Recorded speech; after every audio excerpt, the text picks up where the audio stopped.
आज दशहरे का पर्व है। दशहरे के पर्व की सभी देशवासियों को, सभी हिंदुवासियों को बहुत बहुत बधाई। आज सालासर सेवा समिति सफीदों द्वारा ये हनुमान जी का स्वरूप जो पिछले 40 दिन से इन्होंने अपनी सेवा भाव से यहाँ इस स्वरूप को चला रहे हैं, और वास्तव में हनुमान जी की बड़ी असीम कृपा है इस ट्रस्ट के ऊपर, और सबसे बड़ी कृपा सफीदों वासियों के पास है। इस प्रकार की हनुमान की अनेक टोलियाँ नगर से भ्रमण करते हुए दशहरा ग्राउंड के अंदर पहुंचेगी, जहां पर रावण कुंभकर्ण के पुतलों का दहन होगा।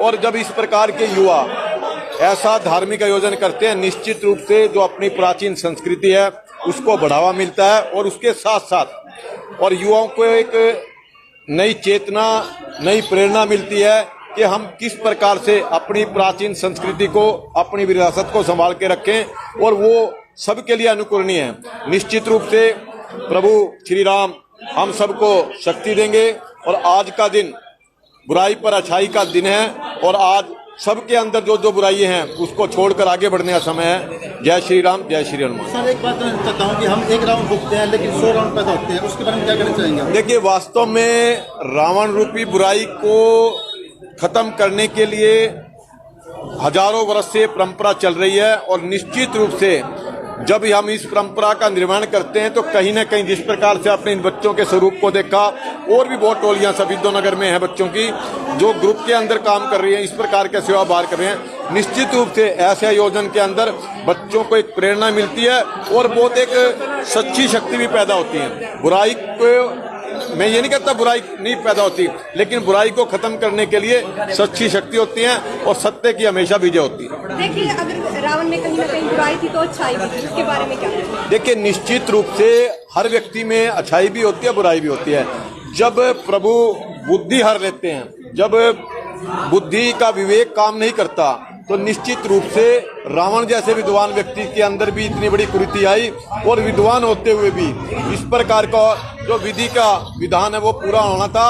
रावण का वध श्री राम के हाथ से होना था। निश्चित रूप से इसी प्रकार हजारों वर्ष से हम ये परंपरा निभा रहे हैं कि जो रावण की बुराई है वो बुराई इस जलने के साथ खत्म हो, और समाज के अंदर जो बुराइयां फैल रही हैं वो भी इसके साथ खत्म हो, ये संदेश हम देते हैं। एडवोकेट साहब, जो युवा है इस स्थिति में अलग वे में चला जाता है, नशे की तरफ जाना चाहता है, उसके बारे में क्या कहेंगे? देखो, मैं तो ये कहता हूँ कि इन सभी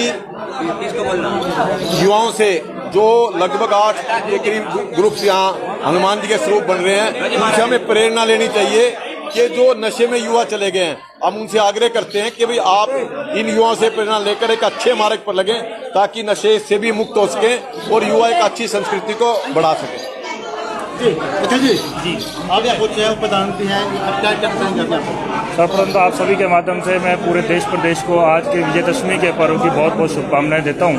और अगर कहीं ना कहीं एक विषय आता है कि रावण को हर साल जलाना, क्या ठीक है, हम रावण को नहीं जलाते, हम कहीं ना कहीं उस बुराई को जलाकर एक विजय का प्रतीक देते हैं। जो अधर्म पर धर्म ने विजय प्राप्त की थी, उसका प्रतीक हम बनाते हैं, और युगों युगों से ये परंपरा चली आ रही है, और इस परंपरा का हम पुनः निर्माण करते आ रहे हैं। देखिए, जो हनुमान के भक्तों के द्वारा जो हनुमान का जो भव्य स्वरूप है वो तैयार किया गया है, तो देखिए, एक अगर हम कोई कहें कि एक साधारण कार्य है, ये बिल्कुल भी एक साधारण कार्य नहीं है।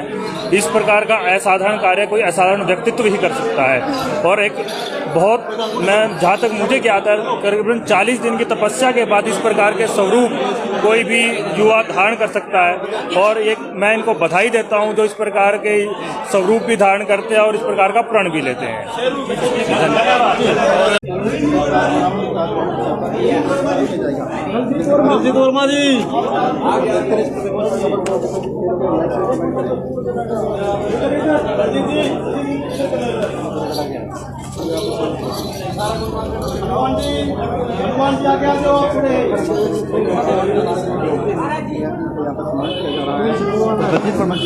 और लाइव तस्वीरें हम आपको दिखा रहे हैं जिस तरह से सालासर सेवा समिति द्वारा आज यहाँ पर शोभा यात्रा वो निकाली जा रही है।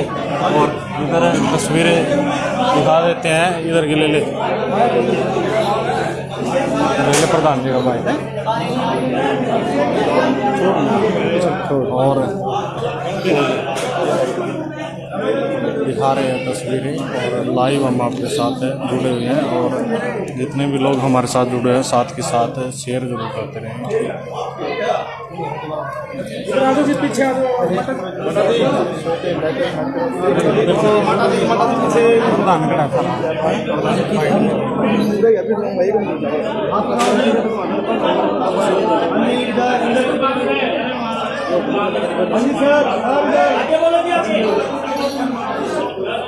अभिषेक जी के बाद बोलो।